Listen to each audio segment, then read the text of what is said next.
Magandang araw! Tara at samahan nyo nga kami sa aming ganap ngayong araw. For today's video nga ay gagawa nga ako ng vegetable salad. Never pa nga akong nakatikim ng ganito. At eto na nga ang ating mga ingredients. Meron tayong apple, cabbage, mayonnaise, pipino at carrots. Ang una ko nga ginawa ay hinugasan ko muna itong chopping board pangbalat ng ating carrots at saka kutsilyo. Para mamaya kapag ginamit ko na ito ay malinis na. At eto nga't sinunod ko na rin hugasan itong mga ingredients na kakailanganin ko mamaya.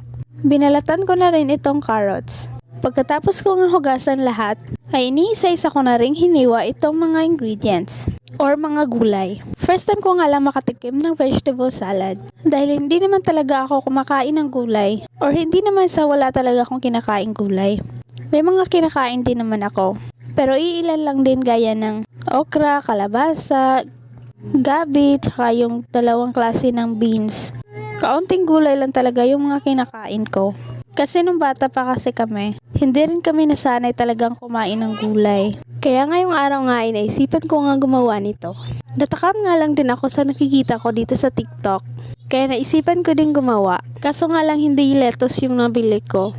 Kaya itong cabbage na lang yung ginamit ko. Basta parehas din yun silang gulay, okay na rin yun. Itong pipino, kumakain naman talaga ako nito.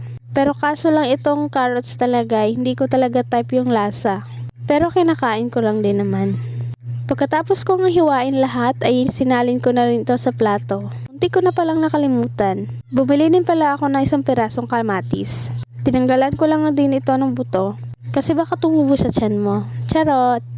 Hiniwa-hiwa ko na lang din ito sa maliliit na peraso. At sinunod ko naman itong cabbage. Munti ko na palang makalimutan na may apple din pala ako dito. At eto nga at nilagay ko na nga rin itong mayonnaise.